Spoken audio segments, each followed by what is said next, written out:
This is Santa Claus, speaking softly so the spirits don't hear me. They're awake tonight. They always wake during the holidays.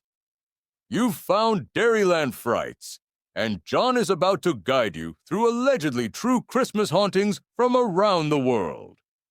From the echoing halls of Raynham to the cursed snow-covered roads of England, from Brooklyn's phantom attacker to the ghostly figure stalking Alcatraz, these stories have terrified witnesses for centuries. Stay close, and whatever you do, don't answer the knocking. The Brown Lady of Raynham Hall has perplexed visitors and paranormal investigators for hundreds of years. Back in the 1700s, owner Charles Townshend married a young woman named Dorothy Walpole. While they lived happily together for some time in Raynham Hall, Townshend soon became paranoid that his new wife was being unfaithful to him. Eventually, driving himself mad with jealousy, he decided to hide Dorothy away in the hall, telling all of their friends and family that she had tragically passed. Dorothy was forced to stay inside the mansion, allowed only to wander through its halls. Not long after, she perished, never having left Raynham Hall after her husband imprisoned her. Ever since her passing, people have witnessed the image of a woman in a tattered brown dress wandering through the halls, and some of these reported encounters are truly horrifying. One visitor, unaware of the Brown Lady's legend, approached a woman in the hall, only to have her look at him with a glowing face. But where her eyes should have been, there were only empty sockets. Years later, after numerous other reported sightings, a photographer from Country Life magazine visited Raynham Hall to document it for an article. After snapping a photograph of the central stairwell, he saw within the image a hazy silhouette that many believe is none other than Dorothy Walpole, the Brown Lady. An old Victorian house is allegedly haunted by an eccentric woman every Christmas. One group of ghosts from the Stark family has created quite a legacy for themselves. The Starks left behind numerous spirits that are now haunting a Victorian home in Ludington, Michigan, and visitors have reported numerous sightings, particularly around Christmas. One such specter, Vera Stark, was well known in life for her eccentricities and seems to have brought them with her into the afterlife. Those who claim to have seen her ghost say she appears in the front yard of the home, wearing only a fur coat and picking flowers, just as she did in life. In addition, the ghost of one of the Stark daughters, who suffered a terrible mishap in the mansion's gymnasium, can allegedly be seen walking through the halls of the home. The current owners of the home have even attempted to open it up to historical tours, but they apparently ran into problems. Our spirits did not care for it being open to the public and went wild. The Legend of the Mistletoe Bride haunts England's Bramshill House. The legend of the Mistletoe Bride has been retold for centuries and has taken many forms. While the story's true origin is difficult to determine, many have come to believe its roots are in the disappearance of Lord Lovell's bride at Bramshill House in Hampshire, England. Allegedly, Lord Lovell was preparing to wed a young woman related to Sir John Cope, the owner of Bramshill House. This was around Christmastime, so mistletoe hung throughout the mansion, inspiring the wedding party to play a game. The young bride-to-be would hide somewhere in the mansion, the groomsmen would all seek her out, and whoever found her first would get to kiss her. So the bride went to hide, and the wedding party sought to find her. However, the minutes turned to hours, and they still could not find her.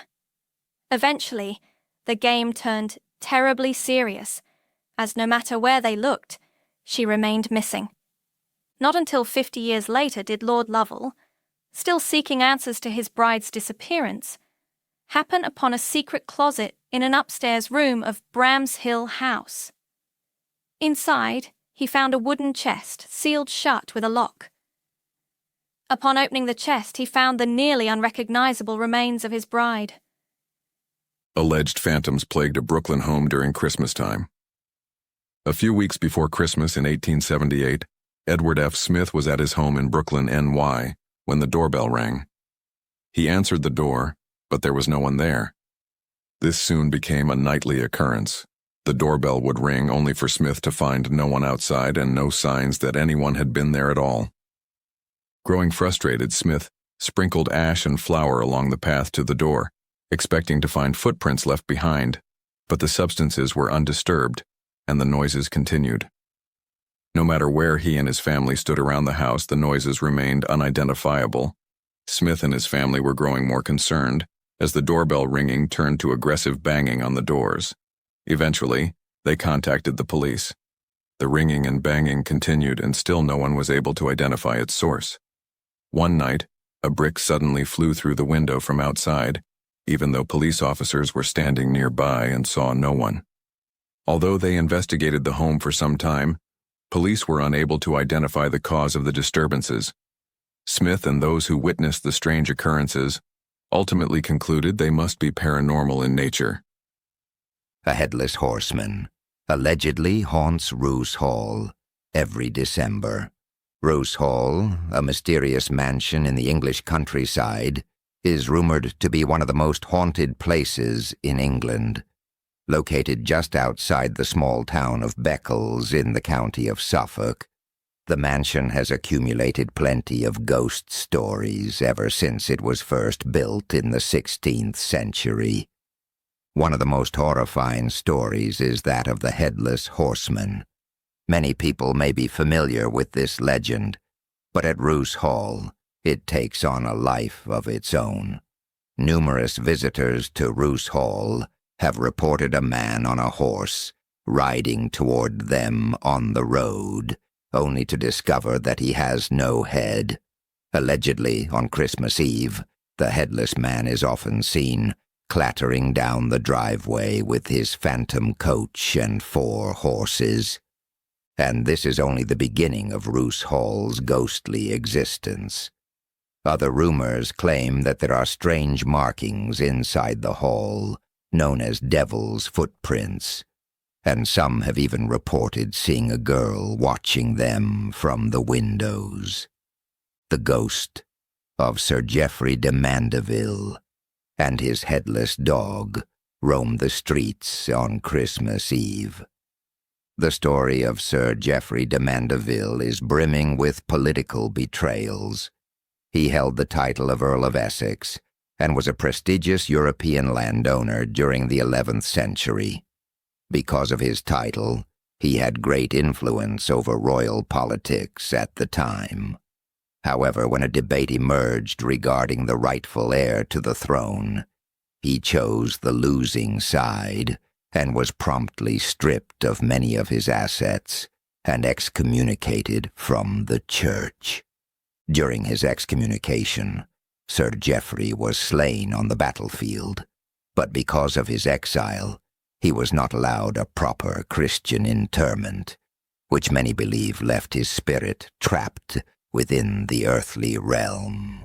Rumor claims that Sir Geoffrey also left a curse on the properties he owned, stating that, should they ever be taken away from him, ruin would befall his betrayer, and every 6 years on Christmas Eve, he and a headless dog would haunt the lands draped in a red cloak.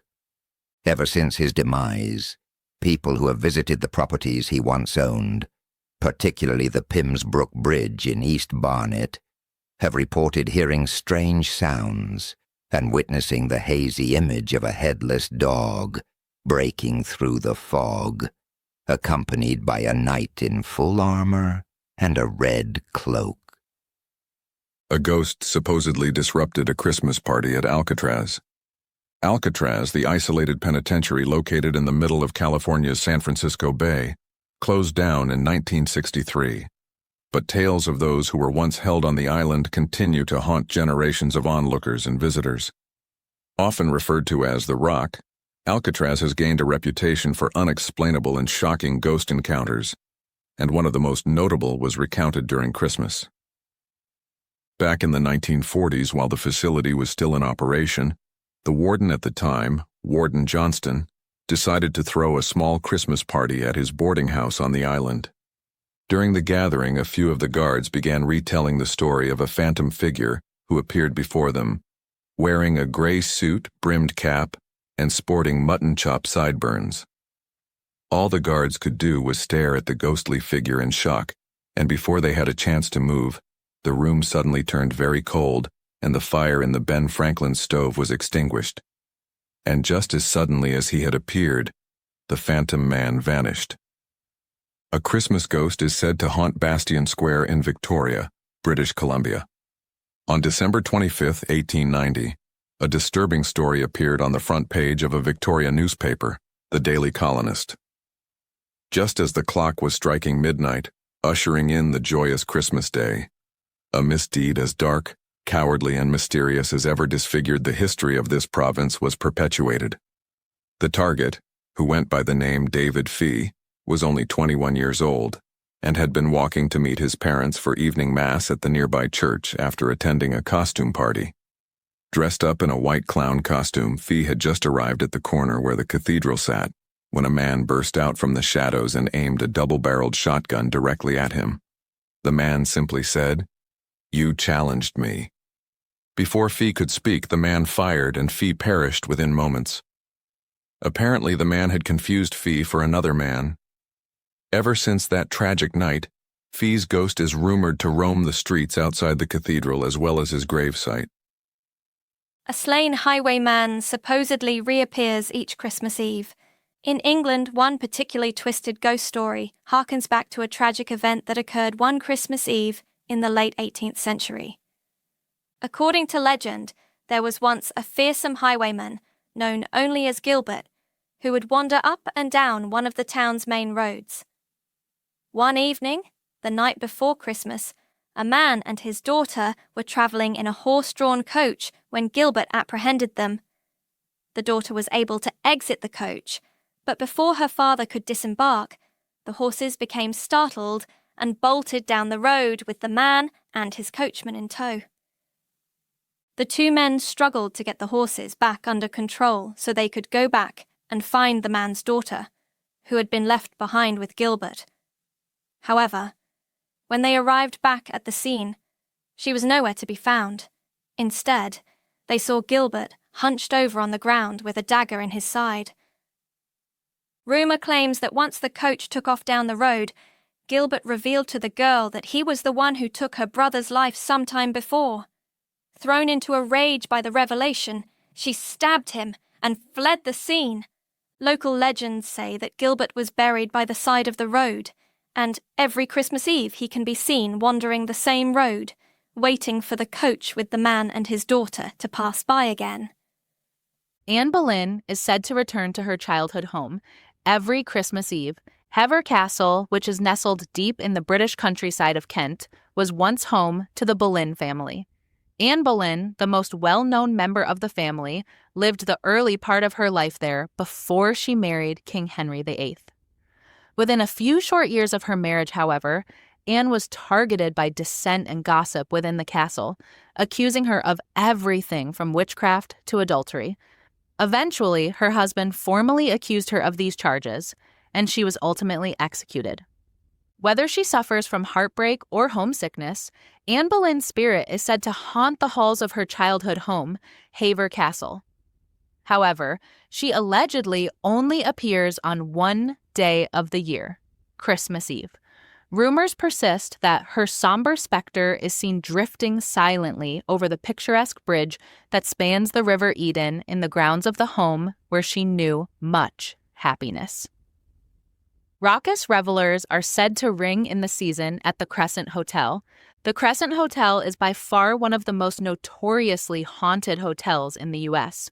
Located along the northern border of Arkansas near the Ozark National Forest, the hotel has been plagued by tragedy and ghost stories since it was first erected in the 1880s. While there are different legends and ghostly sightings associated with almost every square inch of the hotel's estate, one story continues to astonish visitors to this day. Allegedly, one year during Christmastime, visitors came to view the hotel's Christmas tree, only to find that the Christmas tree and all its packages were mysteriously moved to the other side of the room. This could have been a prank staged by the hotel staff or a visitor. However, the occurrence was accompanied by sightings of various phantom spirits dressed in Victorian-era clothing wandering around the hotel's dining room. Some said the spirits appeared to be playful, and they moved the gifts and furniture across the room as a joke.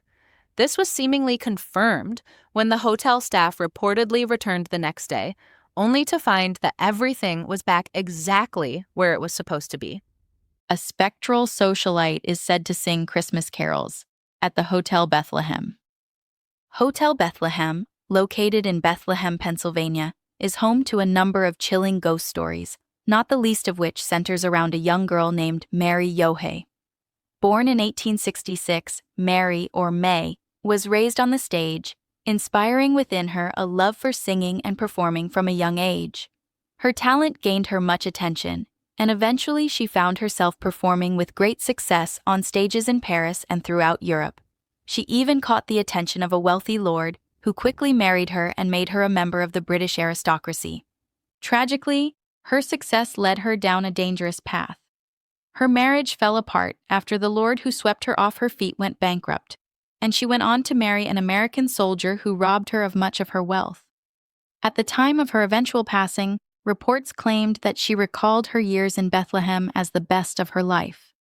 To this day, Hotel Bethlehem's visitors claim to see apparitions of a young May Yohe dressed in elegant attire and either singing at the piano or pacing next to the Christmas tree. Some even claim to have heard her faint but recognizable voice singing one of her favorite songs. Well, my friends, our sleigh ride through the supernatural comes to an end. These holiday hauntings might be wrapped in ribbons of legend, but many witnesses swear they're real, and some say the ghosts still return every Christmas Eve. You've been listening to Dairyland Frights. Make sure to subscribe for more chilling tales from across the Midwest and beyond. And remember, not every spirit you feel around the holidays is full of cheer. Some just want to be remembered.